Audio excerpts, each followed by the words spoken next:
Okay, everyone, we're on to section 4.7, which is on credit. And I honestly believe this might be one of the most important lessons that you will receive, not only in this chapter, not only in this course, but in all of your math courses, if not all of your school courses. Okay, this is super important. So listen up, people. So what's credit? What's consumer credit specifically? Consumer credit is when an item is purchased and payment for it is made at a later time. So you walk in and you purchase it, and yet in terms of you get to walk out with the item, but you actually don't pay for it until later. So you know this, right? What's this sound like? This sounds like credit cards. This is why it's called a credit card, because you're buying the things on credit. So with a credit card, you can do that. You can walk into a place or do this over the phone, and you can buy something and you're not charged any money right away. Now, if you pay the entire balance within the grace period, we'll talk about grace period in a second, there'll be no interest charged. So this is my number one thing for you, perhaps the most important thing that I can talk to you about. I recommend, if at all possible, try to always make it that you pay off your credit card bill completely at the end of the month. Now, I know that's easier said than done. Sometimes, it's just tough to get that done. But that should definitely be your goal at all times, okay? So we have this thing called a grace period. I'll skip down to here. The grace period is usually between 21 and 25 days after the credit card billing date. So, your credit card company accumulates all of the things that you've purchased on your credit card. They put it on a statement, and they will mail that out to you in paper form, or you can check it out online. And then you then have the 21 to 25 days to pay it. You're not charged any interest. Let's just say 21 days, okay, for the sake of this discussion. So you have 21 days and no interest will be charged. But if at the end of that 21 days you haven't paid for everything on the credit card bill, you do get charged interest. Okay, and we'll come back and talk about that in a second. All right, so credit cards can be very good. They help you build a credit score or credit rating, which we'll be talking about down here.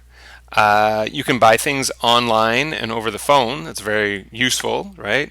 Hard to get your Amazon purchases if you don't have a credit card. And there's often incentives or promotions used to entice people to use credit cards. So for example, with some credit cards, you get a cash rebate. Something like 1% of everything you purchase, you get that money back. Sometimes it's only in specific things. Maybe it's like 2% of all meals at restaurants that you pay, you get money back. So you can get cash back, which can be good. Maybe it's insurance. Maybe with some credit cards, you might get travel insurance or hotel insurance or medical insurance perhaps. Rewards. So with some credit cards, it could be a reward to get you to sign up. You sign up for this credit card now, you get this free TV. Or it could be a reward in terms of if you accumulate enough points by using your credit card a lot, you could earn different rewards. Air miles. This is very common that people get a special Air Miles credit card. So as they're purchasing things with their credit card, they're also accumulating Air Miles, which will help them buy trips on planes and hotel stays and things like that.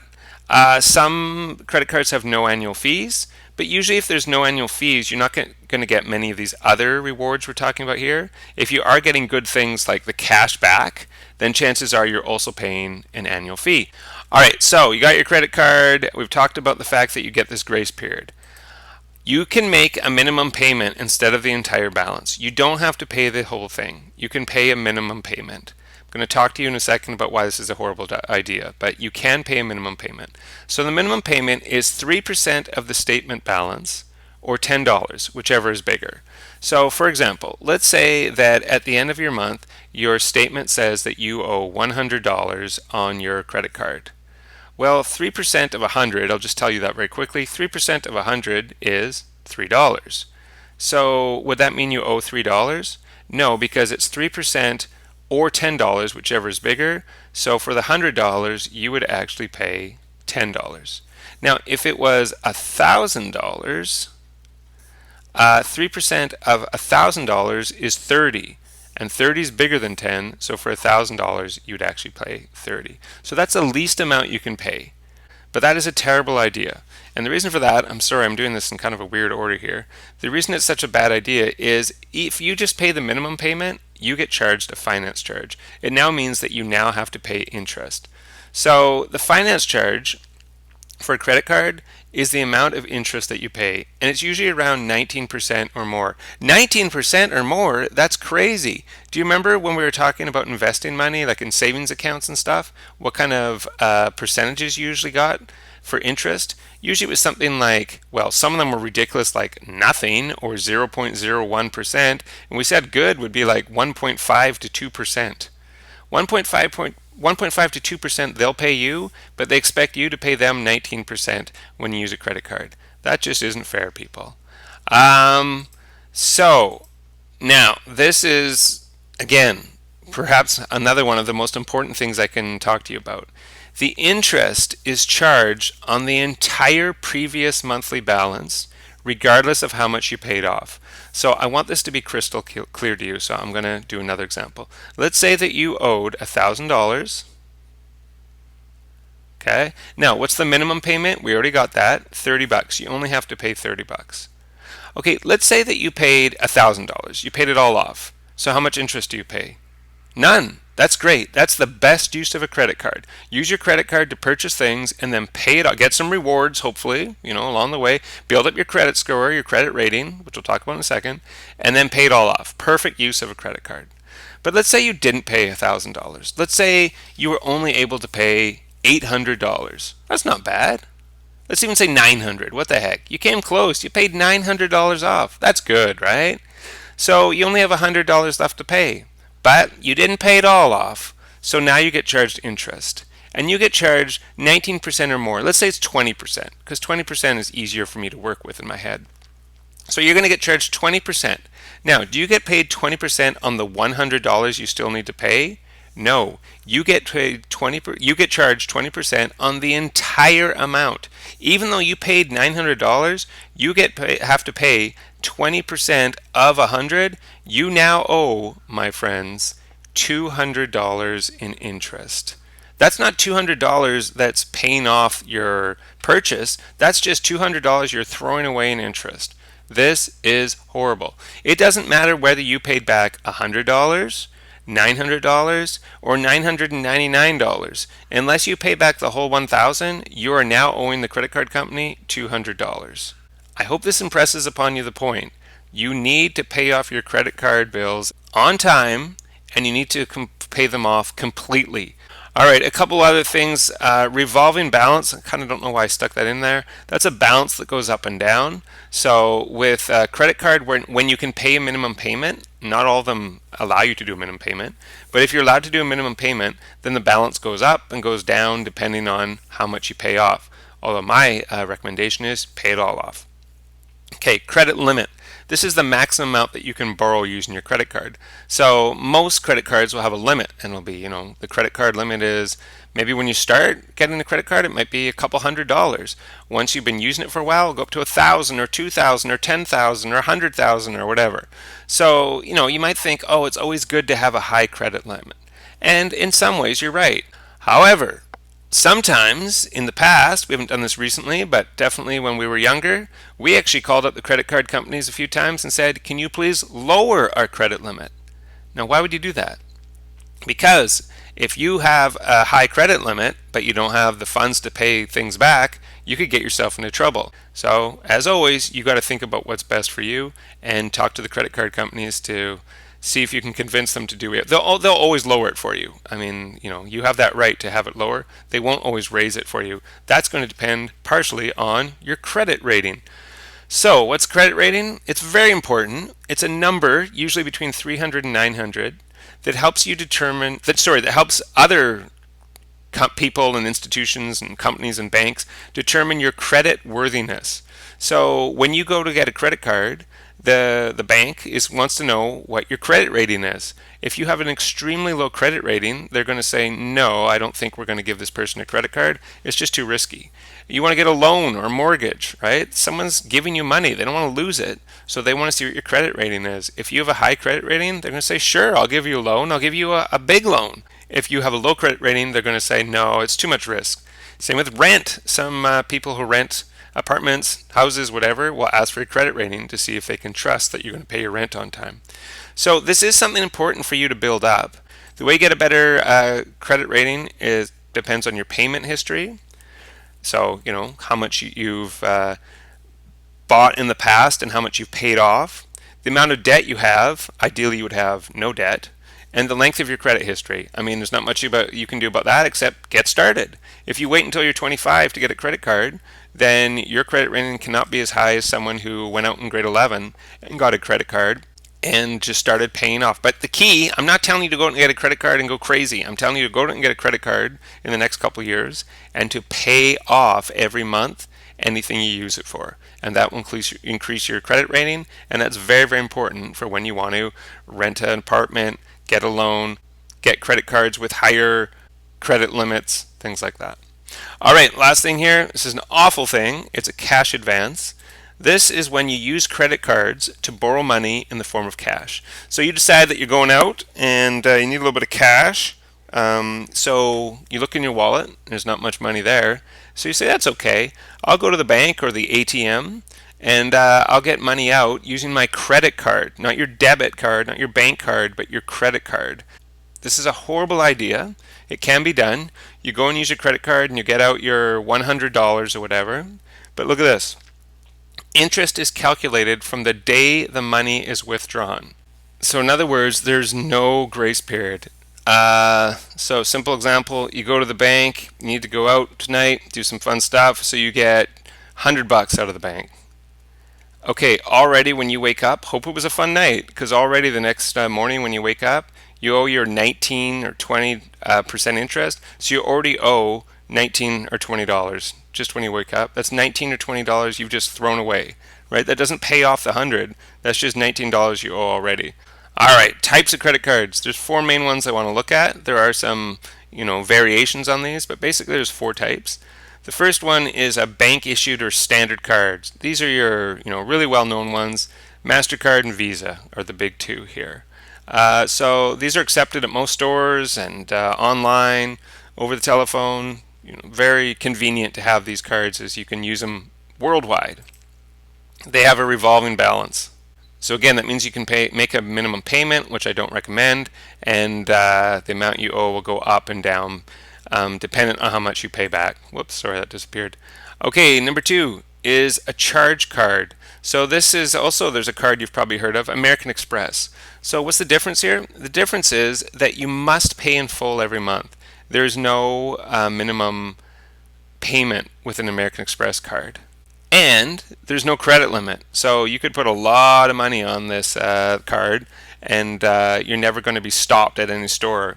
So it's not quite as convenient as MasterCard and Visa. It's not accepted as in many places. But if you're a responsible credit card user, it's not bad. It's encouraging you, it's forcing you to pay in full every month, which is good. And you have no credit limit. And if you're spending wisely, that can be a good thing as well. You have the credit you need. Okay, number three, a store or a limited purpose card. This is like the Canadian Tire card, Shell card. So these are only accepted at certain stores.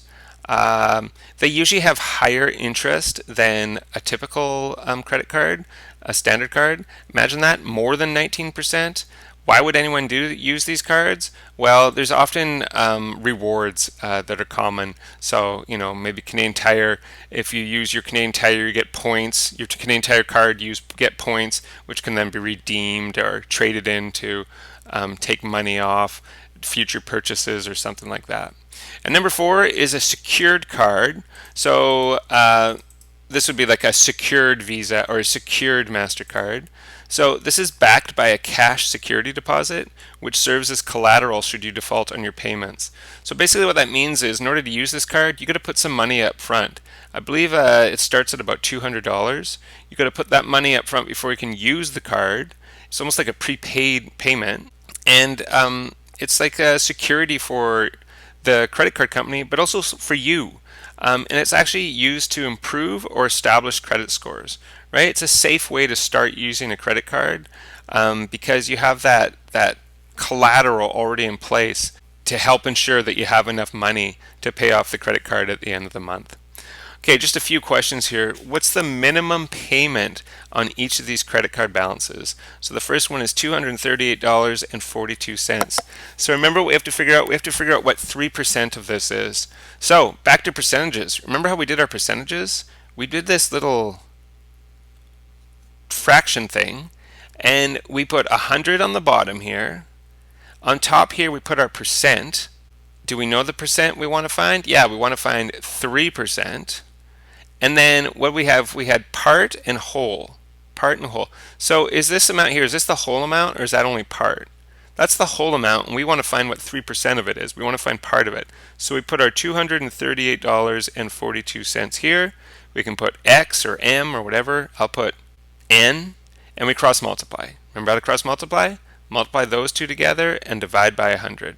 So if you go 3 times 238.42 and then divide that, I'll make that a times sign like that, divide that by 100, you're going to get $7.15.